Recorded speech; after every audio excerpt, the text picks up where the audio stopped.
Hello friends, मैं हूँ Mili Mishra. Welcome to my YouTube channel. दोस्तों, कल हम पढ़े थे कि हम इंग्लिश को कैसे कैसे कवर करने वाले हैं और हम कौन कौन से एग्ज़ाम को कवर करने वाले हैं, हम कौन कौन से एग्ज़ाम के लिए प्रिपरेशन करने वाले हैं। जो लोग पहला वीडियो नहीं देखे हैं, प्लीज़ जाके पहला वीडियो देख लीजिए ताकि आप लोगों को हमारी स्ट्रैटेजी के बारे में पता चले कि हम कैसे कैसे चीज़ों को आगे बढ़ते जाएंगे। आज जो हमारा टॉपिक होगा वो है पार्ट्स ऑफ स्पीच।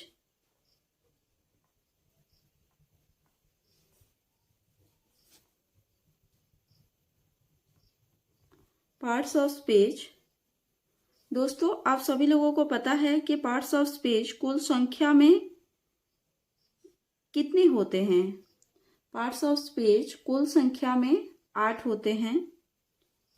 वो 8 क्या क्या होते हैं हम देख लेते हैं। पहला है हमारा नाउन, दूसरा है प्रोनाउन, तीसरा है हमारा एडजेक्टिव,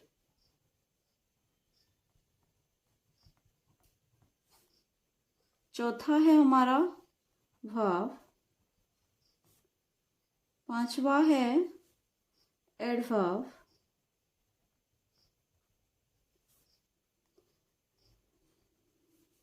सिक्स नंबर पे हमारी आती है प्रीपोजिशन,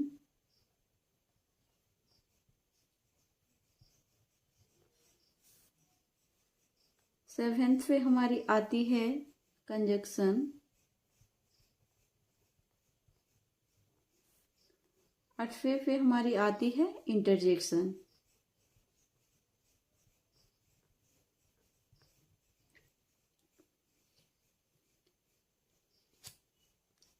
तो ये है हमारे आठों के आठों parts of speech. Noun, pronoun, adjective, verb, adverb, preposition, conjunction, interjection. In parts of speech के अंदर हमें कुछ और भी चीज़ें समझनी है जो कि हमें आगे काम आने वाली है। ये पार्ट्स ऑफ स्पीच के अंदर ही छिपे हुए कहीं पर बैठे हैं, जिसे हम कहते हैं पहला है हमारा आर्टिकल्स, दूसरा है डिटरमिनर्स,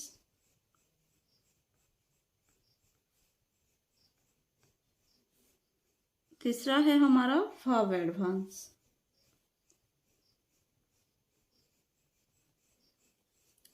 ये जो 3 दायरे हैं ये पार्ट्स ऑफ स्पीच के अंदर ही कहीं छिपे बैठे हैं, जिन्हें हम समझने की कोशिश करते हैं। 8 पार्ट ऑफ स्पीच है और ये 3 इसके अंदर आर्टिकल्स, डिटरमिनर्स, वर्ब एडवांस इसके अंदर कहीं पे छिपे हुए बैठे हैं। कुल मिलाकर 11 छोटी छोटी चीजें हैं जो पार्ट्स ऑफ स्पीच को समझने और समझाने के काम करते हैं और जो हमें पार्ट्स ऑफ स्पीच को समझने में मदद करते हैं। दोस्तों, अगर हम पार्ट्स ऑफ स्पीच के डेफिनेशन को समझने की कोशिश करते हैं तो नाउन का हमारा हम सब पढ़े हैं हिंदी में कि संज्ञा, किसी भी व्यक्ति के नाम, व्यक्ति और स्थान को हम संज्ञा कहते हैं। तो हमारा होगा नाउन, नेम ऑफ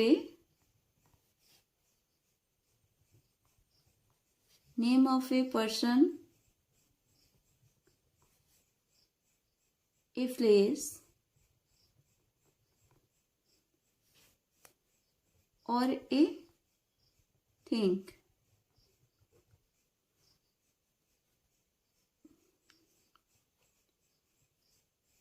अगर हम प्रोनाउन के डेफिनेशन की बात करें तो नाउन से पहले प्रो जुड़ता है। नाउन से पहले प्रो जुड़ता है। इसकी वजह से इसकी डेफिनेशन सामने ये आती है कि इट्स रिप्लेस ए नाउन ये किसी भी नाउन को रिप्लेस करने का काम करता है। प्रोनाउन का काम क्या है? It's replaces a noun.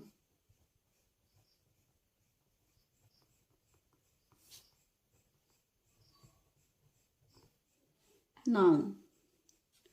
अगर हम एडजेक्टिव के डेफिनेशन की अगर बात करें तो एडजेक्टिव सबसे पहले हमारी आती है एट, फिर हमारी आती है जेक्ट।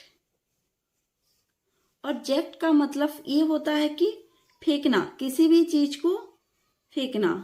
अगर हम किसी नाउन की तरफ किसी चीज को फेंकते हैं या फेंके मारते हैं तो वो नाउन के साथ जुड़ जाता है। और जो चीज नाउन के साथ जुड़ जाती है उसे हम कहते हैं एडजेक्टिव।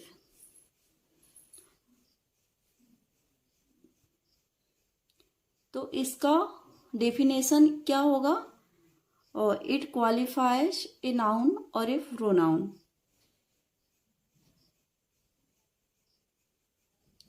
एडजेक्टिव क्या करती है? इट क्वालिफाइज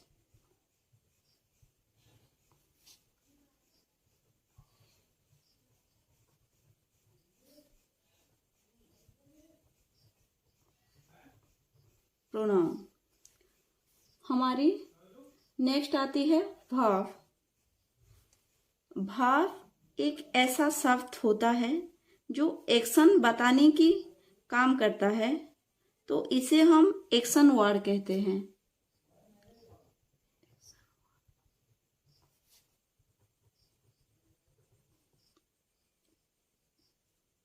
हमारी नेक्स्ट आती है एडवर्ब।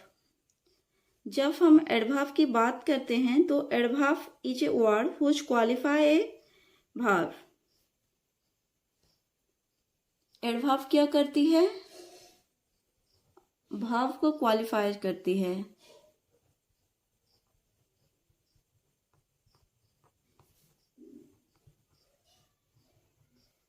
वर्ब। हमारी नेक्स्ट आती है प्रीपोजिशन। प्रीपोजिशन की अगर हम बात करते हैं तो उसकी बड़ी प्यारी सी डेफिनेशन आती है। इसे हम कहते हैं रिलेटिंग वर्ड।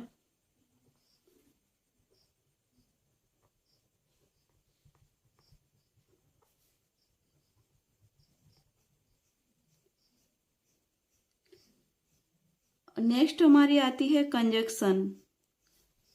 अगर हम कंजक्शन की डेफिनेशन की बात करें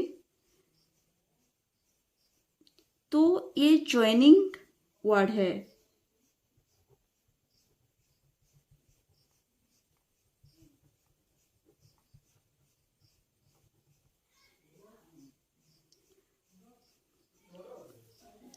हमारी नेक्स्ट रही इंटरजेक्शन। इंटरजेक्शन की अगर हम बात करते हैं तो हम एक एग्जाम्पल के तौर पर समझते हैं। मानो हमें कोई खुशखबरी मिली तो हम कहते हैं वाओ। अगर हमें दुख का कोई खबर मिलता है तो हम कहते हैं ओ। और मानो कोई हमें खींच के कोई मुक्का मारता है तो हमारे मुंह से निकलती है आउच। ये जितने भी शब्द हैं ये सारे के सारे शब्द हम कहते हैं, ये सारे के सारे जैसे हमारा रहा वाओ, उफ, आउच, ये सारे के सारे ये सारे आते हैं हमारे इंटरजेक्शन पे। और इसे हम ये भी कह सकते हैं कि सडन फीलिंग्स एक्सप्रेशन वर्ड।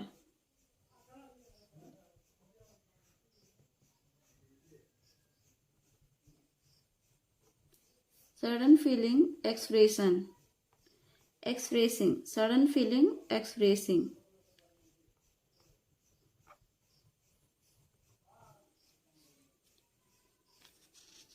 तो ये रही हमारी पार्ट्स ऑफ स्पीच के आठों की डेफिनेशन। हमारे पास पार्ट्स ऑफ स्पीच कुल संख्या में 8 तैयार हो गए हैं। अगर हम इन 8 पार्ट्स ऑफ स्पीच को ध्यान से समझने की कोशिश करते हैं तो 8 के 8 पार्ट्स ऑफ स्पीच कैसे काम करते हैं थोड़ा हम ध्यान से समझते हैं।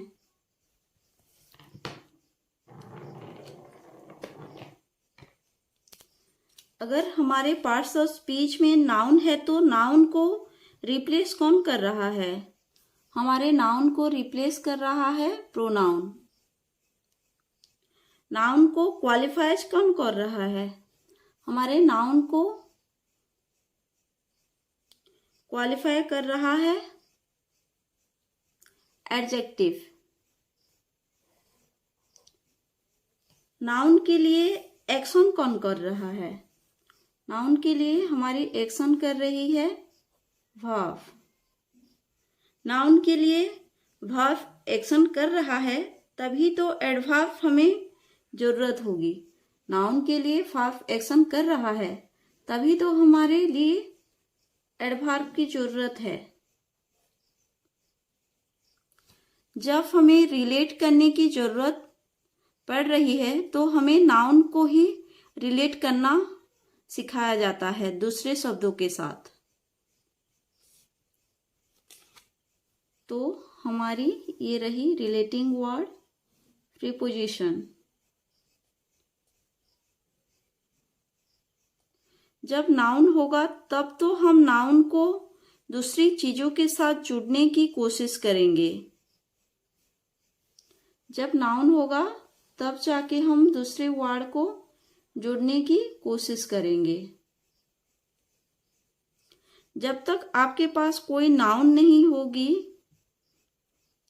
किसी नाउन को आप देखोगे नहीं, किसी व्यक्ति वस्तु स्थान को जब तक देखोगे नहीं तब तक आपके मुंह से वाओ, ओ, आउच, उर्रा ये सब निकलेंगे नहीं। जब इस सारे वर्ड रुके हुए नाउन के ऊपर तो इसका मतलब ये समझ में आता है कि अगर पार्ट्स ऑफ स्पीच से अगर नाउन को हटाया दिया जाए, नाउन ये आती है हमारी इंटरजेक्शन। अगर नाउन नहीं होगा तो हम कैसे हमारे मुंह से वाओ, ओ, वाओ, उर्रा ये सब कैसे निकलेगा? इससे हमें ये समझ में आती है अगर पार्ट्स ऑफ स्पीच से अगर हम इस नाउन को हटा दें, अगर नाउन को हटाया दिया जाए तो ये सारे पार्ट्स ऑफ स्पीच अपने आप में बर्बाद है, कुछ भी नहीं है। अगर हमें सारे के सारे पार्ट्स ऑफ स्पीच को समझना है तो सबसे ज्यादा गहराई से हमें समझना होगा इस नाउन को। तो आप सब लोगों को पता चल रहा होगा कि नाउन कितना ही इम्पोर्टेंट है। और आज के वीडियो में हम देखें कि पार्ट्स ऑफ स्पीच कुल संख्या में कितने होते हैं, इसके अंदर क्या क्या आते हैं, और हमने सारे पार्ट्स ऑफ स्पीच के डेफिनेशन भी देख लिए, जैसे noun name of a person, place और things, pronoun it's replaces a noun, adjective it qualifies a noun और प्रोनाउन, वर्ब हमारी होती है action word, adverb it qualifies a verb, और प्रीपोजिशन होती है हमारी relating word, conjunction joining word, और interjection sudden feelings expressing word. तो आज के अभी के वीडियो के लिए इतना ही। हम नेक्स्ट वीडियो में नाउन के बारे में पढ़ेंगे। Thank you.